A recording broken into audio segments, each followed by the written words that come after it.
Salut à tout le monde. Salut à tout le monde, bonjour, bonsoir, selon l'heure à laquelle vous nous suivez. Bon, selon l'heure à laquelle vous suivez, bon, ça dépend. Mais bon, aujourd'hui, nous allons parler de quoi, Monsieur Ken? Aujourd'hui, nous allons parler un peu de nous, si on peut Mhm. dire ça comme ça. On va se poser des questions, essayer de savoir un peu d'où l'on vient, comment on a commencé, les études qu'on a faites, comment ça s'est passé, en quelque sorte, comment s'est passée notre vie avant de devenir ce que nous sommes, Mhm. ou ce que nous aspirons à devenir aussi. Donc, c'est un peu ça. Et oui, Ken a tout dit littéralement. Aujourd'hui, nous allons un peu parler de nos parcours. Au lieu juste de vous présenter un peu les entreprises, de nous présenter un peu, de vous présenter nos projets, nous avons pensé peut-être à parler aussi des hommes derrière les rideaux, si je peux ainsi m'exprimer. Nous avons un peu essayé de montrer que techniquement, nous ne sommes pas des gens spéciaux. On n'est pas si spécial que ça. C'est pas comme si nous avons fait des grandes études, nous avons fait, c'est pas moi, des grandes carrières, nous avons eu des grandes carrières ou quoi, pour être ce que nous sommes ou peut-être aspirer à être ce que nous allons être. Nous sommes juste des gens du peuple qui, dans une certaine mesure, ont porté leur vision, ont, entre guillemets, se sont donné les moyens de leurs ambitions pour arriver là où ils sont. Et ça sera aussi peut-être un moyen d'inspirer tout un chacun. Peut-être que en ce moment, vous êtes en train d'aspirer à entreprendre dans le domaine, je sais pas moi, de l'immobilier comme nous, peut-être dans les transports, dans n'importe quel domaine en tout cas. C'est juste pour vous dire, quel que soit votre background, quel que soit d'où vous venez, cela ne limite pas là où vous allez aller dans la vie. Donc, là où vous commencez ne détermine sûrement pas là où vous allez finir. Et c'est ça un peu l'idée derrière ça. Nous serons en tout cas sincères, en tout cas dans nos réponses. Nous allons essayer d'être les plus sincères. Cette partie, par contre, elle sera quand même émotionnelle, ça sera personnel. Nous allons un peu nous ouvrir. Ça sera réellement les journaux intimes des entrepreneurs qui vont un peu s'ouvrir pour parler un peu de tout et de rien, de ce qu'a été leur enfance, de ce qu'a été leur vie d'adulte, des challenges qu'ils ont rencontrés. Puis, je pense aussi que c'est toutes ces expériences qui ont aussi façonné d'ailleurs ce que nous sommes aujourd'hui. Donc, Ken, quand est-ce que tu viens au monde? Bon, je viens au monde le 18 mars d'une certaine année. Tu n'es pas une femme quand même, dis-nous la date. C'est quoi ça finalement? Ah, il faut dire... Donne-nous la date, c'est quoi ça finalement? Mesdames, demandez la date. Like, c'est quoi ça? Non, on se base pas sur la date. Et puis les Congolais n'aiment pas qu'on sache la date. C'est toi mon cher. Mais bon, Bon, d'une certaine année. d'une certaine année. Ok, ok. Tu es né où? À Kinshasa, je suis né, grandi à Kinshasa. Comme on le dit souvent, on a vraiment un kin, un vrai Kinois, quoi. Et tu ne connais que Kin ou tu as quand même déjà parcouru les pays? Oui, j'ai déjà été en province, j'ai déjà été à Mbuji-Mayi, à Kananga, au Bas-Congo aussi. Donc, c'est un peu ça. Intéressant. Au Bas-Congo? Oui. Tu as allé faire quoi là-bas? J'étais à Kimpese, à Matadi. Ah, ok. Des descentes sur terrain dans le cadre de, si je peux dire ça, de la recherche et voilà. Faut pas élever De l'entrepreneuriat, si je peux Oh, dire ça. ok. Dans ce sens-là, ça va. Mais sinon, comment était ton enfance? Like, quels sont les souvenirs que tu as de ton enfance, par exemple? Bon, en termes brefs, si je peux expliquer, si je peux être clair et bref, je pourrais dire que j'ai eu une enfance normale, une enfance correcte. J'ai grandi dans une famille normale, dans une famille correcte, où on nous a appris, on nous a éduqués, on a eu une éducation chrétienne, une éducation sur les respects et sur la considération de la personne. Donc, une enfance normale comme tout autre Africain, comme tout autre. T'étais un enfant turbulent, voleur, t'as déjà volé. Non, Dis la vérité. Si j'ai Dis déjà la vérité. volé. Oui. Bon, comme on a dit que c'est personnel, donc je dois quand même À répondre. cœur ouvert. Voler, Maman, faut suivre la vidéo. voler, C'est pas bon. voler n'est pas bon, d'abord, mais ce qui est sûr, c'est que voler, non, parce que, Tu as pris sans permission quand même. oui, prendre sans permission, peut-être, Ok. oui. Mais j'ai toujours été un enfant quand même sage, Ok. quand même calme, voilà, un peu studieux aussi, donc. Déjà enfant, tu t'es voyé déjà entrepreneur? Non, mais déjà enfant, si je peux dire ça, c'est quelque chose qui coule dans le sang, c'est quelque chose qui est inné. Déjà enfant, j'ai quand même pris certaines responsabilités, pas pris, mais on m'a donné quand même certaines responsabilités qui étaient, si je peux dire ça comme ça, au-delà de mon âge. J'ai quand même eu à avoir certaines responsabilités, que ce soit même à la maison, avant peut-être l'âge requis pour avoir ces responsabilités-là. Ok. Donc c'est peut-être ça aussi qui a fait ce que je suis aujourd'hui. C'est peut-être ça aussi qui a fait que les gens disent ou que les gens ne croient pas très souvent à mon âge, parce que je peux même... L'âge que tu ne veux même pas dire. Voilà, l'âge que je ne veux même pas dire, parce que ce qui est sûr, les gens derrière la caméra se disent peut-être, je sais pas, beaucoup de choses, se Ouais. disent peut-être, Peut-être qu'il a s'attendent 18 peut-être à ans, un âge là, peut-être comme qu'il a ça, 35 je ans, sais pas, 27 mais ans, 100 ans. Oh, pas 100. peu sont ceux qui pourront tomber juste sur mon âge. Ok. Donc, c'est juste parce que j'ai peut-être eu certaines responsabilités un peu tôt. Mhm. J'ai peut-être eu une façon de voir les choses de manière, si je peux dire ça, comme une grande personne assez tôt. Donc, c'est ce qui a forgé ce que je suis aujourd'hui, si je peux dire ça comme ça. Intéressant, intéressant.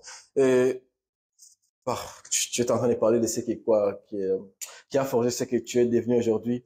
Quand un peu, tu te rappelles un peu de ton enfance, par exemple, quand je parle ici enfance, c'est 12 ans, 11 ans, 10 ans, par exemple. Quel est ce trait de personnalité que tout le monde avait déjà remarqué en toi alors que tu étais déjà enfant, qu'aujourd'hui, là, techniquement, c'est une évidence pour tout le monde par rapport, quand on pense à Ken, on voit directement ces traits-là. Mais dès l'enfance, déjà, c'était déjà là. Déjà, quand j'étais enfant, étant enfant, on m'a toujours appelé papa. Je n'ai jamais compris pourquoi. Papa, Je comprenais, oui, genre, tu as les enfants? non. Mais on m'appelait genre, après, tout le monde le justifie, bon, pas tout le monde, mais maman le justifiait du fait que j'avais, mon post-nom, c'est le prénom de son père, donc de mon grand-père. Mais hormis ça, On a beaucoup de points en c'était, commun, mon cher. ah, Même ok, moi, je porte le nom du grand-père maternel, littéralement. d'accord. Ok, ok. Hormis ça, on m'a appelé comme ça. Bon, elle m'appelait comme ça parce que c'était vraiment le nom de son De père. son père, papa. Mais d'autres personnes m'appelaient comme ça, c'était par rapport à ma façon de voir les choses, Ah, ok. par rapport à ma personnalité. Et j'ai compris que c'est peut-être quelque chose qui a constitué aussi ce que je suis aujourd'hui. Cette Intéressant. façon de voir les choses, cette façon de faire comme un papa, comme un vieux, c'est juste peut-être parce que déjà enfant, on me donnait certaines responsabilités, on m'appelait même déjà papa, donc c'est peut-être ça qui a créé ça. Alors, ok. Alors, tu grandis 12 ans, 15 ans, 18 ans. Qu'est-ce que tu vas faire, par exemple, comme étude d'ailleurs aux humanités? Bon, à l'école primaire, oui, aux humanités, je fais la section scientifique et Qu'est-ce qui te pousse l'option à faire ça? maths physique.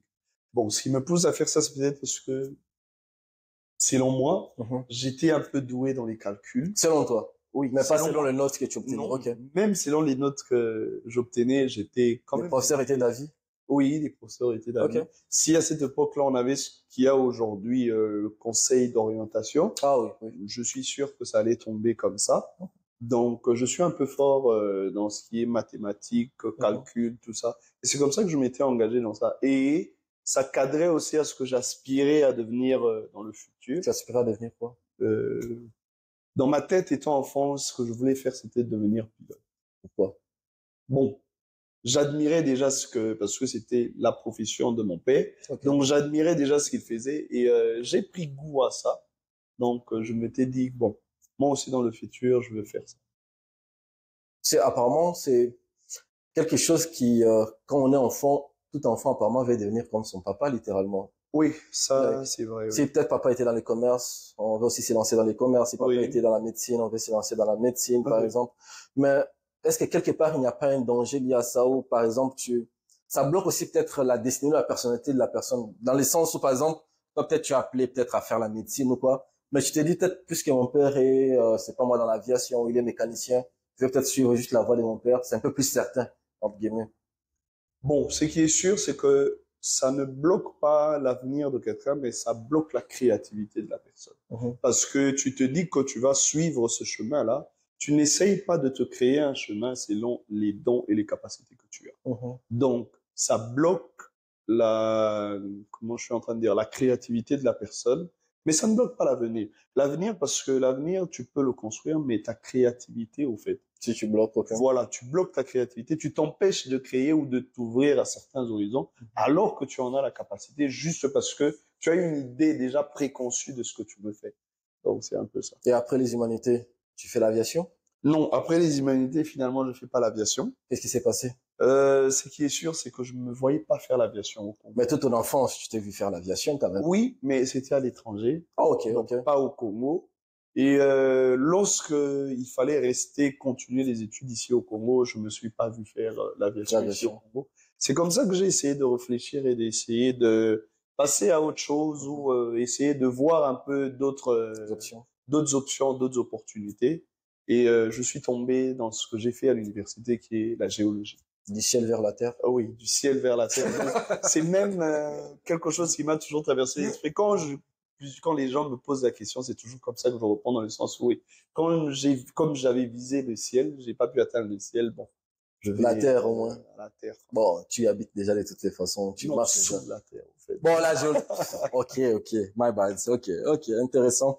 Et est-ce que quand tu étais enfant, tu avais déjà une certaine idée, par exemple, de ce qu'était la géologie? Non, sincèrement. Quand est-ce que tu commences à t'intéresser à la géologie? Je me suis intéressé à la géologie quand j'ai décidé de faire la géologie. Pourquoi j'ai décidé de faire la géologie? C'est quand j'ai vu que mes projets de l'aviation n'étaient plus d'actualité, j'ai commencé à réfléchir à faire autre chose. Et en réfléchissant à faire autre chose, c'est qui est sûr, le droit, l'économie, la médecine m'avait traversé l'esprit comme tout autre jeune quinois, tout autre jeune Les triangles congolais. parfaits. Oui, tout autre jeune congolais. Mais ce qui m'avait le plus tiré, c'était la médecine. Ok. Mais quand j'ai fait certaines recherches, certaines études sur le domaine, sur les débouchés que pouvait donner la médecine, je me suis rendu compte que beaucoup de médecins aujourd'hui ou beaucoup d'étudiants qui ont fini en médecine actuellement sont soit dans le chômage, dans la difficulté d'avoir un boulot, tout ça. Je me suis dit, bon, pourquoi se conformer seulement sur ce que tout le monde fait, sur ce que tout le monde... C'est comme ça que j'ai réfléchi à autre chose et je suis tombé sur la géologie. J'ai commencé à faire des recherches sur la géologie. Laissez-moi vous dire que ça m'a vraiment plu. Okay. Donc, je me suis plu dans ça. Je me suis décidé de m'engager dans ça. Je me rappelle encore que quand je me suis décidé de m'engager dans ça, même à la maison, tout le monde était quand même choqué de voir que... Moi-même, moi, je suis choqué après. Jusqu'à présent, je suis choqué quand même du ciel. Ils étaient, bon, je me souviens qu'il y avait quelques membres de ma famille, ils disaient, toi, tu as toujours des choix bizarres. Tu as toujours des goûts propres à toi. Comment tu vas aller faire la géologie? C'est quoi la géologie? Et surtout que je devais le faire à l'UDIKI. Donc, tout le monde était choqué. Mais aujourd'hui, voilà. C'est intéressant. Et voilà. Ok, intéressant. Et comment est-ce que tu te retrouves chez Numbako? Voilà. Comment je me retrouve chez Numbako? Déjà. Même avant de parler de Numbako. Oui. Peut-être une parenthèse. Comment est-ce que moi et toi nous sommes connus? Hier, peut-être. On en a parlé hier. On en a un peu parlé pas hier. Peut-être les gens vont suivre ça après. Bon, on a parlé la première vidéo, en tout cas, les premiers épisodes, ils ont un peu parlé, oui. On a parlé dans la vidéo précédente. On s'est connus à l'école secondaire. Si je peux citer l'école, à l'école Massamba. On s'est connus là. Donc, on a fini, on a eu notre bac ou notre diplôme d'état, comme on appelle ici en RDC, ensemble. Donc, c'est un peu ça. Intéressant. Et quelle image est-ce que tu avais des mots? Bon. N'oublie pas qu'on travaille maintenant ensemble. Oui. Je n'oublie pas qu'on n'oublie pas que c'est déjà une certaine pression. Mais bon, ce qui est sûr, c'est que... Sois sincère, mais réfléchis à ton avenir quand même. Ce qui est sûr, c'est que dans notre promotion, déjà, on avait tous la tête sur les épaules. Oui, certes, on était des jeunes, mais on n'était pas trop dans la distraction, pas trop dans tout ça. On savait faire la part des choses. Oui. Donc, on savait quand est-ce qu'il fallait se distraire un peu, quand est-ce qu'il fallait se concentrer. Donc, on savait faire la part des choses. Donc, c'est un peu ça. L'image que j'ai toujours de toi, c'est d'une personne qui sait faire les choses quand il faut le faire, qui sait s'amuser aussi quand il faut s'amuser, très qui important. sait rigoler aussi quand il faut. Très important. Ah, intéressant. Et après que nous serons séparés quand nous avons fini les études et autres, je pense qu'on avait encore toujours gardé contact, on parlait de temps en temps. Et la première expérience ensemble professionnelle, tu peux raconter l'histoire? Oui, la première expérience professionnelle ensemble, c'était avec Oudouma Service. Il faut préciser, il y a Oudouma Immigration, il y a Oudouma Service, c'est deux choses différentes. Voilà. Dans Oudouma Service, comme on l'a dit dans la vidéo précédente, même si on avait survolé, on proposait des services. Donc, des services, si je peux expliquer en termes plus simples et plus clairs, nous sommes tous peut-être dans l'administration, ou la majorité qui suivant cette vidéo, nous travaillons dans les bureaux, dans les tout ça, dans l'administration, dans tout ça, mais on a aussi une vie à la maison, je peux dire ça comme ça. Et nous, ce qu'on faisait, c'était proposer au fait des gens qui nous aident dans les travaux ménagers. Moi, je n'aime pas les appeler les travailleurs, les boys et tout ça, parce que au bout d'un moment, c'est des gens qui font partie de la famille. Oui. Donc, nous, on proposait des services comme ça. Donc, tout ce qu'il y avait comme service qu'on pouvait pas faire, le ménage, l'électricité, la plomberie, Donc, tout ce qu'il y avait comme service qui avait trait au ménage, on gérait, on proposait des services, on proposait des chauffeurs, on proposait des nounous, on proposait des bonnes, on proposait donc. C'était un peu de tout ça, quoi. Intéressant, intéressant. Mais comment est-ce que tu avais apprécié l'expérience, par exemple? C'était une très bonne expérience. Qu'est-ce que tu as appris d'ailleurs? J'ai appris surtout à gérer des personnes et surtout des grandes personnes. Ah oui, quand même. Parce que la majorité des gens qui venaient travailler avec nous, c'était des grandes personnes, des papas qui avaient quand même de l'expérience dans le domaine, là, je sais pas si je peux dire ça comme ça, dans le domaine qui est le domaine ménager, donc Oui. le repassage, le chauffeur, Il y avait les gardiens, il y la avait... nounou, les Oui. gardiens, les sentinelles, tout Oui. ça. Ils avaient déjà une expérience dans ça, ils étaient déjà vieux aussi. Donc, c'était maintenant, il fallait les gérer maintenant, donc. Et ici, à Kinshasa, faut le rappeler, nous étions à deux. Donc, nous étions tous jeunes. On devait gérer ça. Donc, Oui. c'était un peu ça. Ça m'a appris quand même comment savoir être au milieu. Donc, ne pas être trop radical, ne pas être trop laxiste. Oui, oui, Donc, oui. trouver un juste Un milieu juste dans milieu. le monde professionnel. Donc, c'est un peu ça. Intéressant. Et comment est-ce que tu te retrouves maintenant chez Nyumbako.com? Bon, chez Lumba Coffee encore, nous nous retrouve après ce qui est sûr, l'élaboration du projet. Les deux fondateurs, si je peux dire ça. Toi, j'étais la pierre à Monsieur Léo. Oui, Monsieur Léo et Monsieur Ratti m'ont proposé de joindre l'équipe.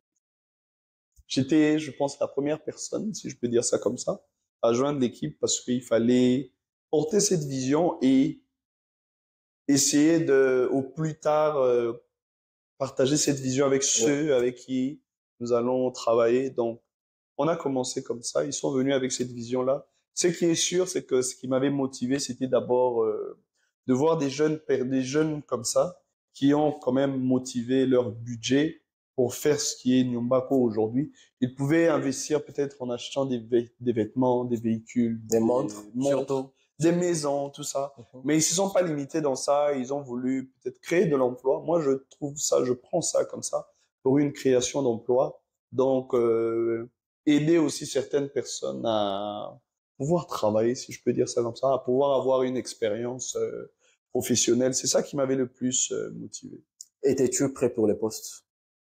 Bon, dire que j'étais prêt, non. J'étais pas prêt.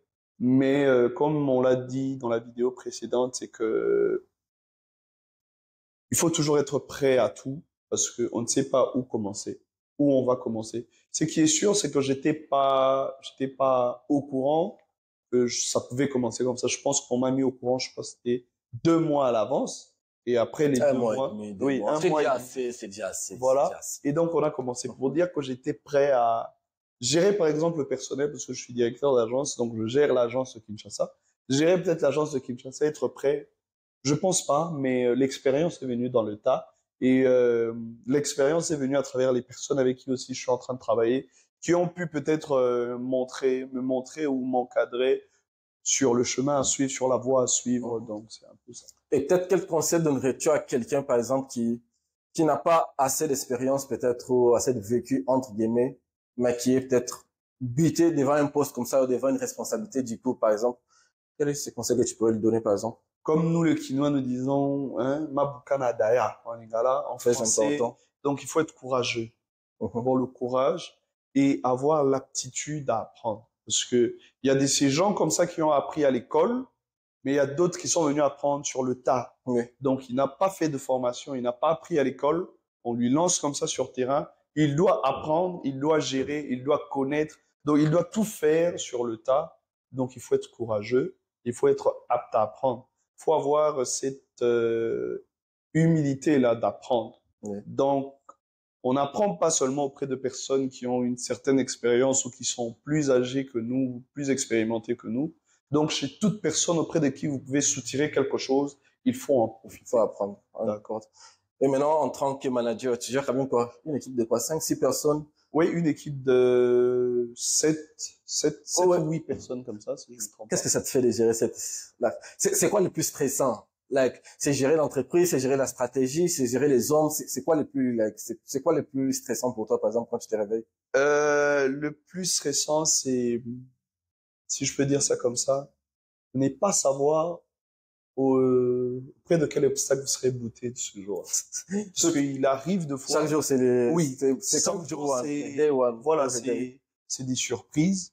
Vous pouvez constituer, vous pouvez créer un canevas, des contrats, des canevas, des tout ça, où vous vous dites que quand la personne viendra, on va lui présenter ça, il va signer, il va. Mais il y a toujours des questions comme ça, il y a toujours des situations comme ça, Vous n'avez pas dont prévu ça. vous n'êtes pas attendu, vous n'êtes pas préparé. Il faut maintenant trouver une solution sur le champ Mhm. et une bonne solution. Parce que si vous trouvez une mauvaise solution, vous vous retrouvez par terre. Si vous trouvez une bonne solution, vous continuez. Donc, il faut savoir un peu gérer tout ça. C'est intéressant, intéressant. Donc, gérer les personnes, c'est stressant. C'est pas stressant, C'est mais inquiétant. c'est quand même difficile. C'est difficile. En quoi c'est difficile, par exemple? Parce que chaque personne vient avec son éducation, sa personnalité, sa façon de voir les choses. Et pour inculquer à cette personne-là la façon de voir les choses de l'entreprise, c'est quand même pas facile. Mhm. Donc, il faut vraiment, c'est vraiment un processus à suivre. Et je pense que dans notre précédente vidéo, nous avions parlé de la culture d'entreprise, mais on avait survolé un peu. Quelle est cette culture, toi, d'entreprise que tu veux peut-être installer ou peut-être implémenter dans Nimbaco.com, par exemple? Moi, la culture que je veux, c'est une culture d'entente, d'abord. Une culture aussi de transparence, dans le sens où tout le monde a le courage, a la capacité de dire ce qu'il a en tête, de dire ce qu'il veut ou ce qu'il peut faire. Dans le sens où on n'a pas peur, où on se dit pas que bon, c'est pas à moi de faire cette tâche, c'est au chef de faire ça. C'est pas à moi de faire cette tâche, c'est à un tel de faire ça. Je veux que la créativité de tout le monde soit à l'œuvre. Comme ça nous aidera à monter et puis à avancer. Intéressant. Tout en restant dans la vision, ça c'est un point, parce que si aussi on laisse trop de créativité, on risque de nous... Il y a tellement de choses à faire. Voilà, il y a tellement de choses à faire qu'on risque de nous désorienter de notre vision. Donc ce qu'il faut, c'est laisser parler la créativité des gens, mais toujours dans la vision de l'entreprise. Et je pense ça, tu viens de soulever un point important, c'est, nous l'avons peut-être remarqué, même durant aussi notre propre expérience, il y a des moments où tu as tellement d'idées que tu ne sais même plus où commencer littéralement. Et ça arrive quand tu n'as pas de vision. Comme nous l'avions parlé la fois passée. Quand tu as une vision, tu sais orienter tes idées. Tu sais orienter pour dire, parce que la vision ne te dit pas seulement qu'est-ce que tu dois faire, mais ça te dit aussi indirectement qu'est-ce que tu ne dois pas faire littéralement. Et quand vous avez une certaine vision, quand dès le départ, dire avec vos employés, tout ça, vous parlez clairement de la vision, vous communiquez sur la vision, même leur créativité aussi sera d'une manière ou d'une autre centrée sur l'accomplissement de la vision. Quand vous commencez à avoir des créativités qui n'ont rien à voir, par exemple, avec la mission que vous êtes imposée, avec la vision d'entreprise que vous avez, c'est aussi un signal pour vous en tant que leader d'entreprise pour vous dire, peut-être que je n'ai pas assez communiqué sur ma vision. Oui. Et peut-être une question, c'est pas comment tu vas y répondre, mais ça, c'est ton contrat est en jeu, peut-être. Pour toi, par exemple, être gestionnaire, peut-être, tout le monde peut apprendre techniquement comment être gestionnaire en cours, ou c'est pas moi, tu peux aller sur Google, voir comment être gestionnaire, il faut faire ça, il faut planifier, il faut organiser, il faut guider, tout ça. Donc, nous avons tous, d'une certaine manière, les bases de la gestion, mais être leader, incarner les changements qu'on veut, incarner la culture qu'on veut d'ailleurs instaurer dans son entreprise, incarner par exemple l'attitude qu'on veut avoir, qu'on veut voir dans ses collaborateurs. Ce n'est pas un poids par exemple pour toi? Non, c'est pas un poids. Et pour le faire facilement, ce qu'il faut, c'est d'abord comprendre si vous êtes en face de qui. Une fois que vous comprenez la personne à qui vous êtes en face, avec qui ou bien je sais pas avec qui vous parlez, c'est de là que vous pouvez adapter votre stratégie de partage de votre vision. Il y a ces gens, comme on est, même à l'école, on a cette façon de voir les choses où on a un peu ça. Il y a ces élèves qui comprennent très facilement. Il y a ces élèves qui comprennent très difficilement. C'est une stratégie qui s'applique partout, dans tous les domaines de la vie. Donc, il y a ces gens comme ça, avec qui vous pouvez partager la vision très facilement parce que ils sont aptes à apprendre et à comprendre ce que vous êtes en train de dire.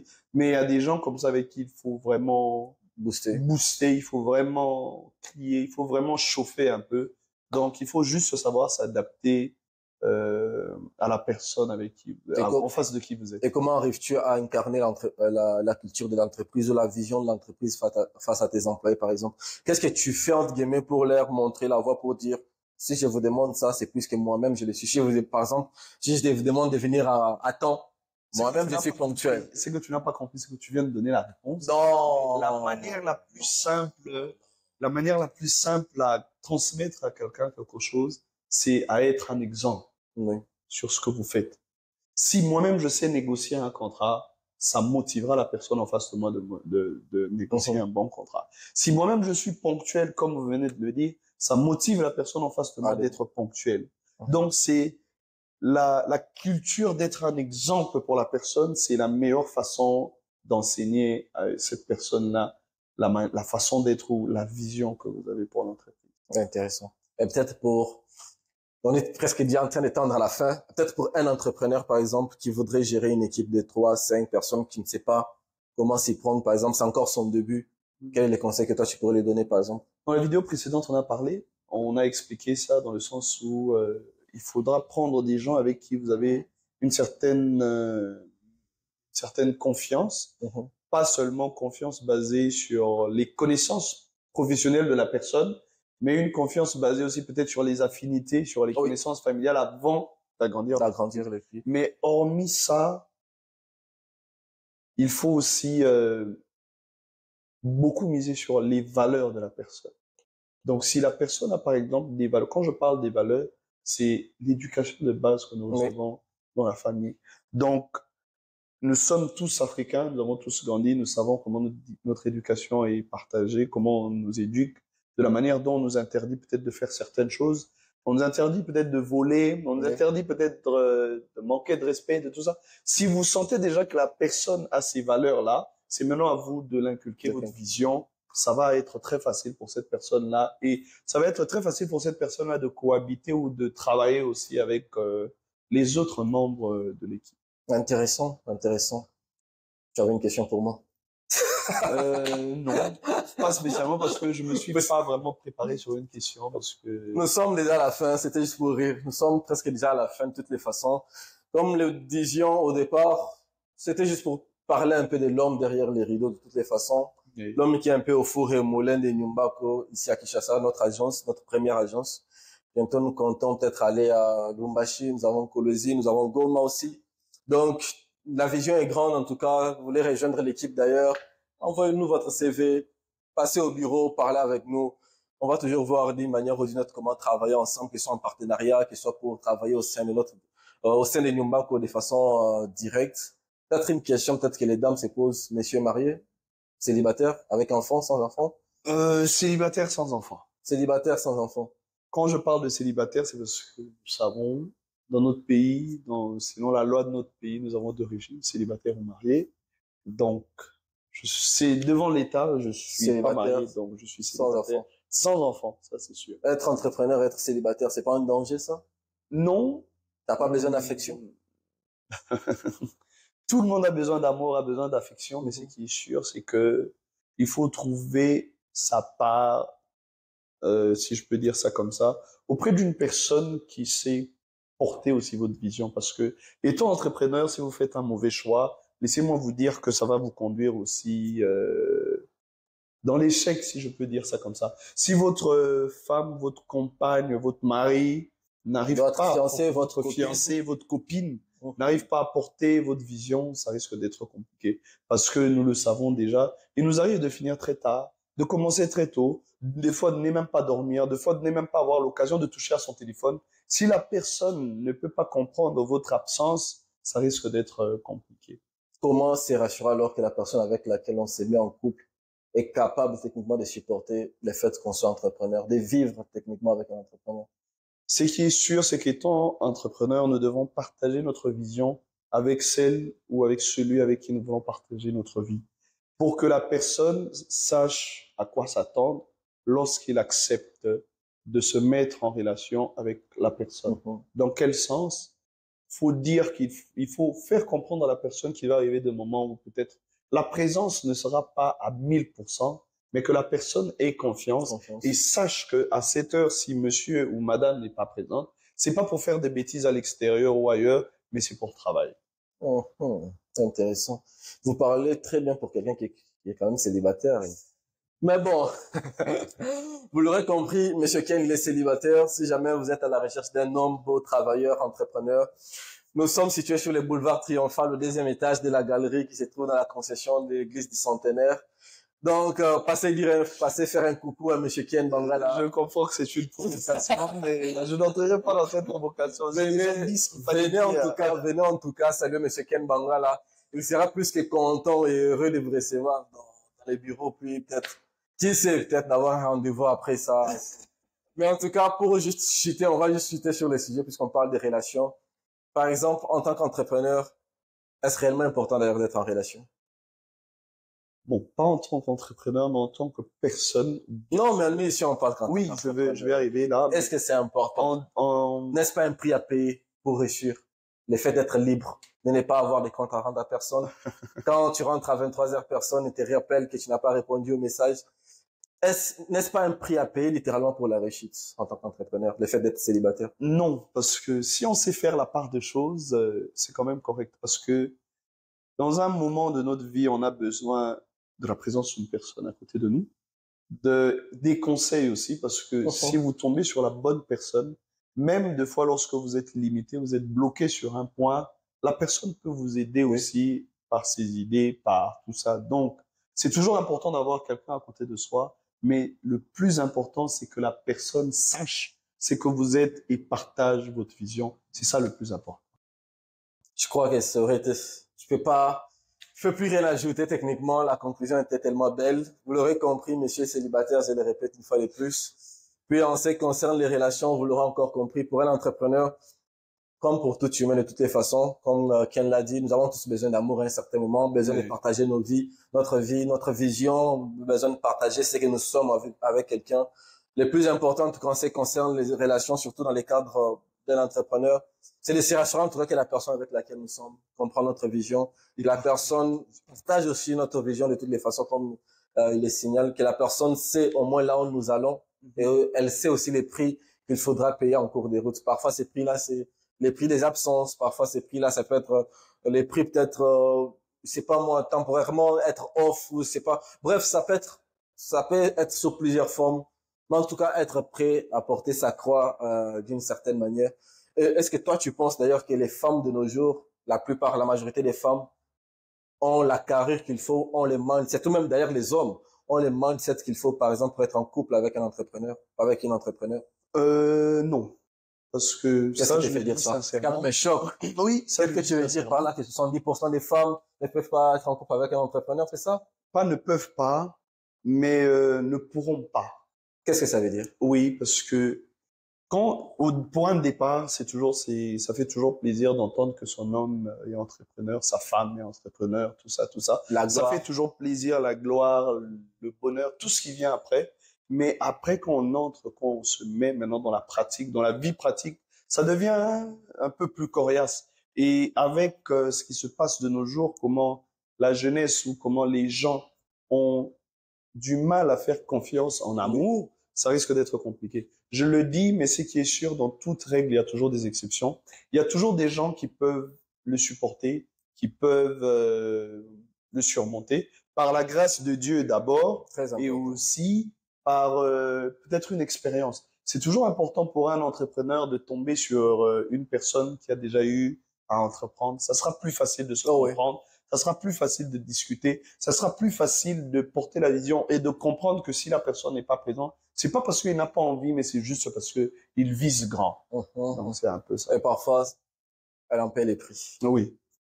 Merci en tout cas, c'est sur ces mots qu'on va en tout cas se séparer.